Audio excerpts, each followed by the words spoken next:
Hello friends, তোমরা সবাই কেমন আছো? আমি ভালো আছি। মোনাস ব্লগে তোমাদের সকলকে অনেক অনেক ওয়েলকাম। তো দেখতেই পাচ্ছ, আজও আমরা বেরিয়ে পড়েছি। আসলে আমরা যাচ্ছিলাম মায়াপুর। তো আমরা অনেকটা ভোরবেলাতেই বেরিয়েছিলাম। আমরা গেছিলাম বোলপুর দিকে। বোলপুর থেকে বর্ধমান গেছিলাম কাঞ্চনকন্যাতে। আমরা বর্ধমান থেকে লোকাল ধরে ব্যান্ডেলে যাই। তো ব্যান্ডেল থেকে আবার ট্রেন চেঞ্জ করে আমরা বিষ্ণুপ্রিয়া হল্ট নামি। তো আসলে ভিডিওটা আমি বোলপুর থেকে স্টার্ট করতে পারিনি। তখন আমি বর্ধমান স্টেশন থেকে ভিডিওটা স্টার্ট করি। তো তোমরা দেখতে থাকো আমি মায়াপুরে কোথায় কোথায় ঘুরলাম। কিছু কিছু মিসিং গেছে হয়তো, মানে ভিডিও করে উঠতে পারিনি। তো যেগুলো আমি তুলেছি তোমরা দেখতে থাকো ভিডিওটা।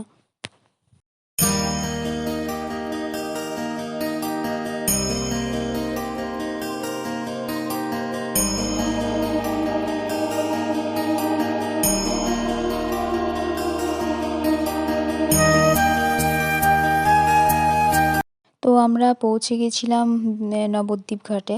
আমরা বিষ্ণুপ্রিয়া হল থেকে টোটোতে করে নবদ্বীপ ঘাটে পৌঁছে গেছিলাম। আর ওখানে ওই নবদ্বীপ ঘাটে আমাদের দুই মা মিলে স্নান সেরে নেয়। আমি আর আমার বর স্নান করিনি, কারণ আমাদের বিয়ের এখনও 1 বছর হয়নি। তো 1 বছর না হলে নাকি গঙ্গাতে স্নান করা যায় না। তাই আমি আমার বর স্নান করিনি। আমাদের দুই মারা স্নান করে নিল। তারপর আমরা নবদ্বীপ ঘাট থেকে মানে মায়াপুর যাওয়ার জন্য ফেরিঘাটের দিকে গেলাম। নবদ্বীপের যে ফেরিঘাটে ওখানে গেলাম, এবং আমরা ওখান থেকে নৌকাতে করে মায়াপুর ঘাটে যাই। আমরা এখান থেকে দেখতে পাচ্ছ ইস্কনটা দেখা যাচ্ছে, খুব ভালোভাবে ইস্কনটা দেখা যাচ্ছে নবদ্বীপ ঘাট থেকে, ফেরিঘাট থেকে আসলে। তো তোমরা দেখতে থাকো ভিডিওটা কন্টিনিউ।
এখানে কি তোমরা একটা জিনিস লক্ষ্য করছো?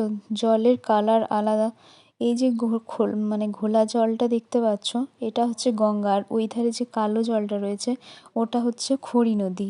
এখানে কিন্তু দুটো নদীর জল এক মানে মেশে না, দুটো দুরকমভাবে চলে যাচ্ছে। তো আমরা এরপর মায়াপুরে পৌঁছে গেলাম, এবং এখানে একটা এখানে একটা মন্দিরে দর্শন করলাম, জগন্নাথ বলরাম সুভদ্রার মূর্তি। তারপর আমরা অন্যান্য মন্দিরগুলো দেখতে মানে একটা টোটো ভাড়া করেছিলাম। কিন্তু টোটোর চক্করে ওখানে পড়ো না, একটা কথা, কারণ ওখানে টোটোরা মানে প্রথমে মানে ভাড়া নেওয়ার জন্য অনেক রকম সব জায়গা দেখাবো, হ্যান ত্যান নানা রকম বলবে, তারপর অর্ধেক জায়গা দেখিয়ে তারপর ছেড়ে দেবে। কিছু কিছু জায়গা যেগুলো দেখলাম, শ্রীবাস অঙ্গন, যেখানে মহাপ্রভুর পঞ্চতন্ত্র আর কি হরিনাম সংকীর্তন করতো। তাছাড়া নিমাই যেখানে জন্মগ্রহণ করেছিল সেই নিম গাছ, যদিও এটা মানে বানানো, কারণ নিমাইয়ের জন্মস্থান যতদূর জানি নবদ্বীপে, মায়াপুরে নয়। তবু এখানে মানে নবদ্বীপের অনুকরণে হয়তো বানিয়েছে, সেই সমস্ত কিছু দেখেছিলাম। তাছাড়াও এখানে দুটো পুকুর আছে, শ্যামকুণ্ড আর রাধাকুণ্ড। তো এখানে বিরাট বড় বড় মাছ আছে, দেখতে পাবে অনেক বড় বড় মাছ। সেখানে সবাই খাবার দিচ্ছে, মাছগুলো খাচ্ছে, আর খুব কাছে কাছেই রয়েছে মাছগুলো। আমি কিছু মানে ভিডিও ক্লিপ নিয়েছি, দেখতে পাবে। তাছাড়াও এখানে মাসির বাড়ি, নিমাইয়ের মাসির বাড়ি, এই সমস্ত কিছু জায়গাগুলো আমরা দেখেছিলাম সেদিন।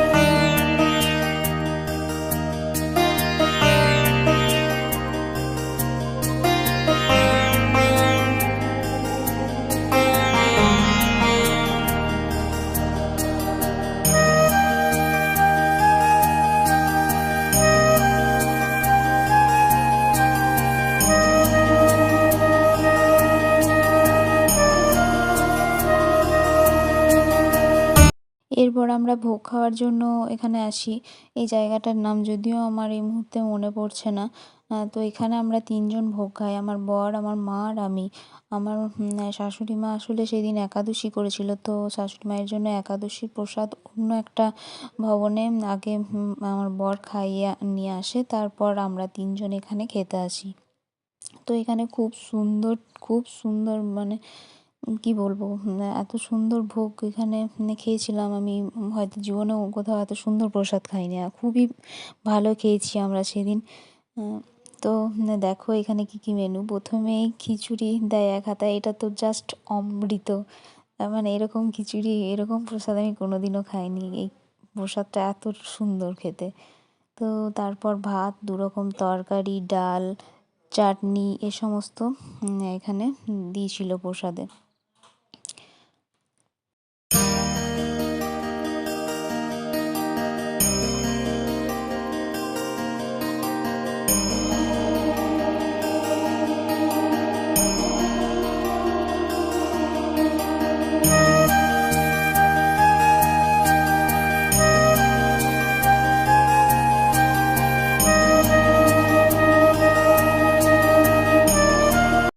আসলে প্রচুর প্রচুর মানুষ খাওয়া দাওয়া করছে এখানে এখানে এবং তারপর হাত ধোয়ারও যথাযথ ব্যবস্থা আছে।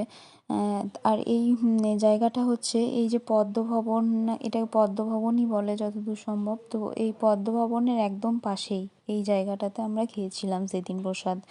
তো তো আমরা এরপর খাওয়া দাওয়া সেরে আমাদের রুমের দিকে রওনা দিই। আমরা আসলে মানে রুম ভাড়া নিয়েছিলাম চক্রভবনে, তো সেদিকেই আমরা আবার রওনা দিই।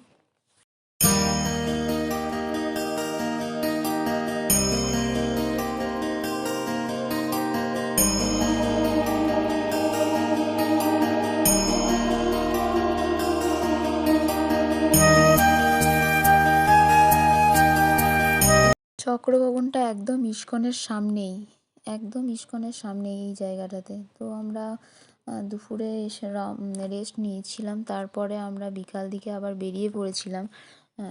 আমরা আসলে গোশালা যাব বলে বেরিয়েছিলাম। তো রাস্তায় দেখছি এখানে হরিনাম সংকীর্তন করে বেড়াচ্ছে একটা দল, এবং কত মানুষজন এতে সামিল হয়েছে।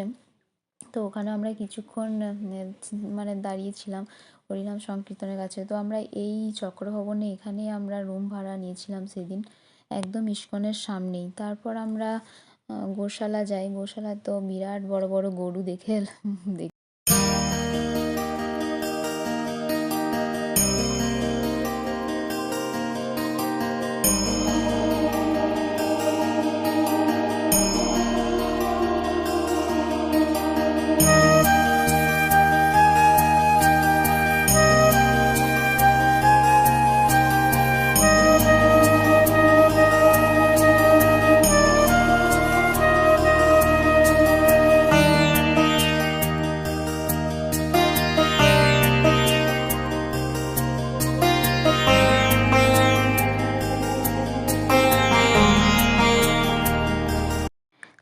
তারপর আমরা গোশালা থেকে ঘুরে এসে আমরা ইস্কনে সন্ধ্যা আরতি দেখার জন্য লাইন দিয়েছিলাম। যদিও এখানে তো ফোন অ্যালাউ নেই, তাই আমরা ফোন নিয়ে ঢুকতে পাইনি।